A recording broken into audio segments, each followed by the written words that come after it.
ഉപരോധ ഭീതിയിൽ പാകിസ്ഥാൻ. സാമ്പത്തിക ഉപരോധ ഭീതിയിൽ പാകിസ്ഥാൻ. ഭീകരർക്കെതിരെ കടുത്ത നടപടിയെടുത്തില്ല എങ്കിൽ സാമ്പത്തിക ഉപരോധം നേരിടേണ്ടി വരുമെന്ന് പാക് ധനകാര്യ സെക്രട്ടറി. ഫിനാൻഷ്യൽ ആക്ഷൻ ടാസ്ക് ഫോഴ്സിന്റെ നിർദ്ദേശം നടപ്പിലാക്കണം. നിലവിലെ സാഹചര്യത്തിൽ FATF തൃപ്തരല്ല എന്ന് പാക് സർക്കാരിന് ധനകാര്യ സെക്രട്ടറിയുടെ നിർദ്ദേശം.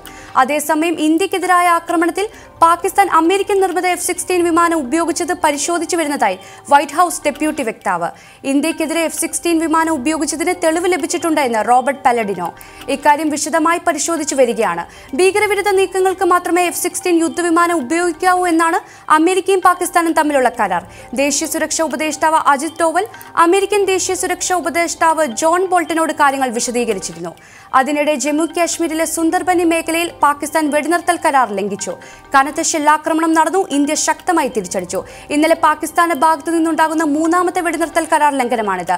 കരസേനാ മേധാവി ബിപിൻ റാവത്ത് രാജസ്ഥാനിലെ അതിർത്തി മേഖലകൾ ഇന്ന് സന്ദർശിക്കും. പാകിസ്ഥാന്റെ നിരീക്ഷക ഡ്രോൺ ഇന്ത്യ വെടിവെച്ചിട്ട മേഖലയിലെ സുരക്ഷാ സാഹചര്യങ്ങൾ വിലയിരുത്താനാണ് കരസേനാ മേധാവിയുടെ സന്ദർശനം.